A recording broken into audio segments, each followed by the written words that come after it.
सो है गाइस, आज की इस वीडियो में हम इम्पोर्टेंट एमसीक्यूज़ को देखेंगे। ये जो एमसीक्यूज़ हैं ये हर एक एग्ज़ाम के लिए बहुत ही इम्पोर्टेंट हैं। नाउ बढ़ते हैं आगे, लेकिन आगे बढ़ने से पहले आपसे रिक्वेस्ट है, प्लीज़ वीडियो को लाइक करना और चैनल को सब्सक्राइब करना।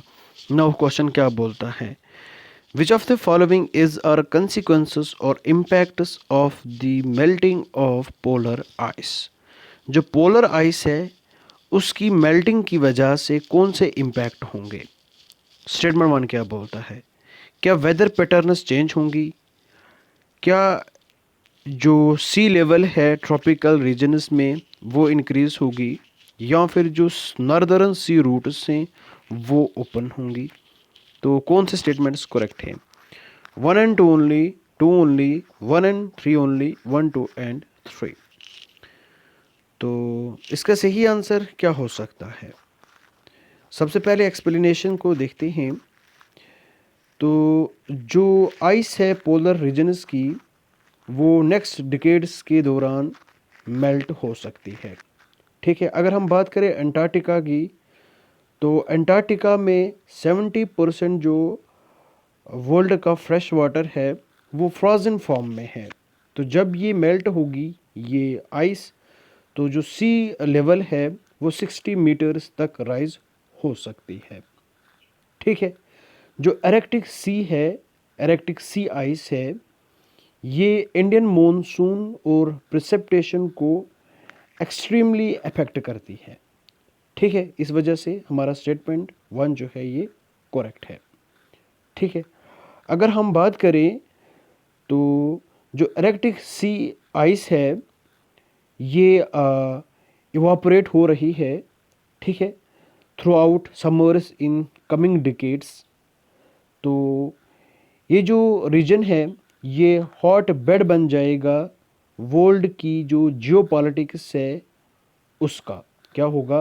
वर्ल्ड की जो जियोपॉलिटिक्स है उसका हॉट बेड बनेगा, क्योंकि जो यहाँ पे मिनरल्स हैं, फिशरी रिसोर्सेज हैं, जो हिडन यहाँ पे हमारे पास रिसोर्सेज हैं, उसकी वजह से क्या होगा, जो नॉर्थ सी रूट्स हैं वो ओपन होंगी। तो इस वजह से यहाँ पे स्टेटमेंट डी जो है ये करेक्ट है। दस that is one two and three. ठीक है, तो सी लेवल भी राइज होगी और जो कोस्टल कम्युनिटीज़ हैं वो उनको डूबने का खतरा है। जो कोस्टल कम्युनिटीज़ हैं उनको कम्प्लीटली सिंक होने का खतरा है। और इसके साथ साथ अगर हम बात करें तो जो नॉर्दर्न सी रूट्स हैं वो ओपन हो जाएंगी, क्योंकि जो हिडन रिसोर्सेज हैं वो विजिबल हो जाएंगी, अवेलेबल हो जाएंगी। तो सी रूट्स जो हैं वो ओपन हो जाएंगी। ठीक है, नेक्स्ट क्वेश्चन क्या बोलता है? नेक्स्ट क्वेश्चन की ओर चलते हैं। टर्म स्ट्राइक स्लिप फॉल्टिंग ये किसके रिलेटेड है? जो स्ट्राइक स्लिप फॉल्टिंग है ये किसके रिलेटेड है? लैंडस्लाइड्स, वेल्केनोज, सुनामीज या फिर अर्थक्वेक। तो इसका सही आंसर क्या हो सकता है? पहले एक्सप्लेनेशन देखें। तो रिसेंटली म्यांमार में एक 7.7 मैग्नीट्यूड का अर्थक्वेक आया था। तो ये जो अर्थक्वेक है ये किस वजह से आया है?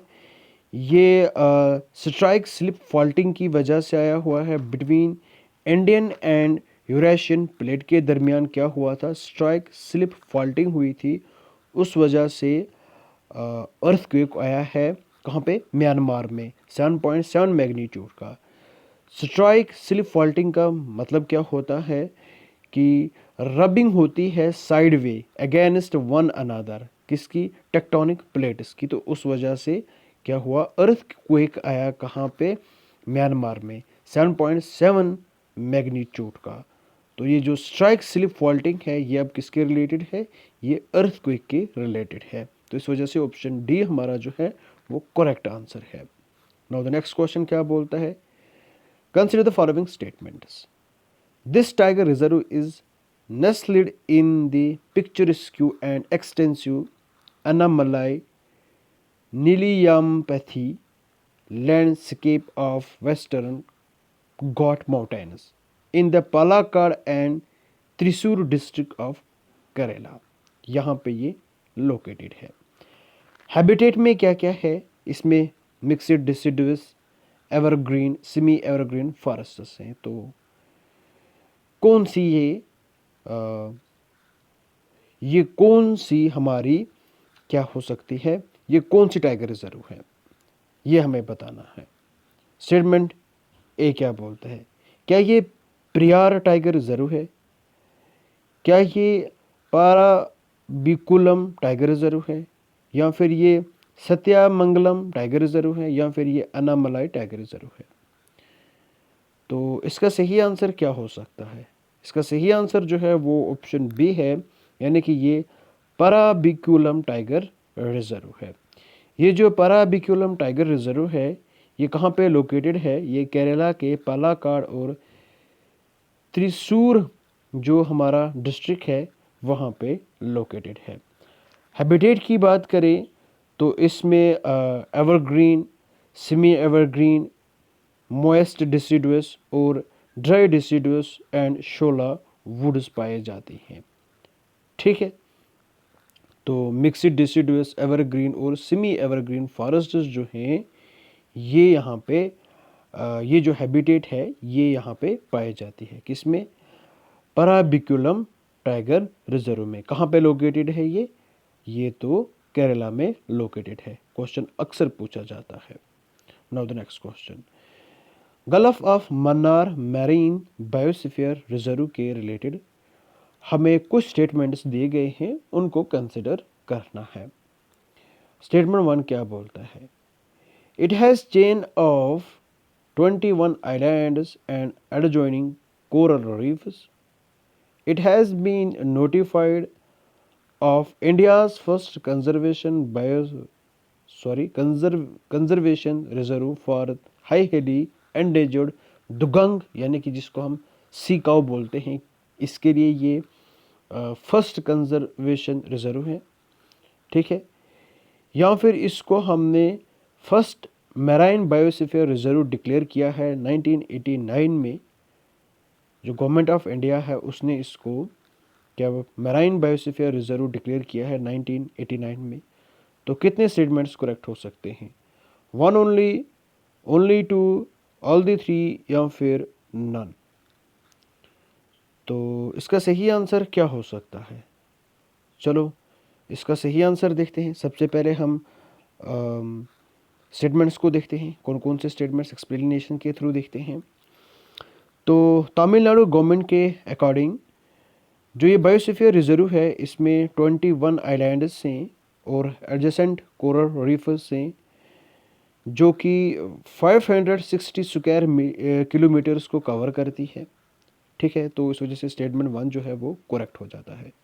स्टेटमेंट 2 भी करेक्ट है। ठीक है, ये फर्स्ट कंजर्वेशन रिजर्व है किसके लिए, क्रिटिकल एंडेंजर्ड दुगंग के लिए, दुगंग जिसको हम सी काऊ भी बोलते हैं, एट पार्क बे इन सितंबर 2021 में इसको हमने डिक्लेयर कर दिया था। क्या, first conservation reserve for critically endangered dugong जिसको हम सी काऊ भी बोलते हैं उसके लिए।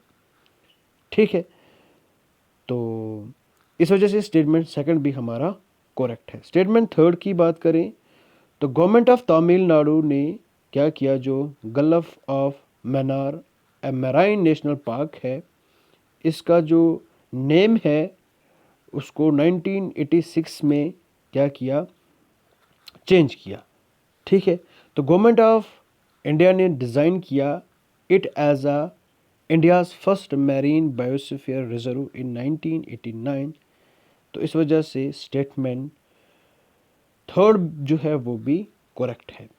ठीक है, नाउ नेक्स्ट क्वेश्चन की ओर चलते हैं। इस वजह से हमारे इसका जो फोर्थ वाले क्वेश्चन का आंसर है वो ऑल दी थ्री है। ठीक है, ये वाला ऑल दी थ्री, यानी कि C is the option C is the correct answer.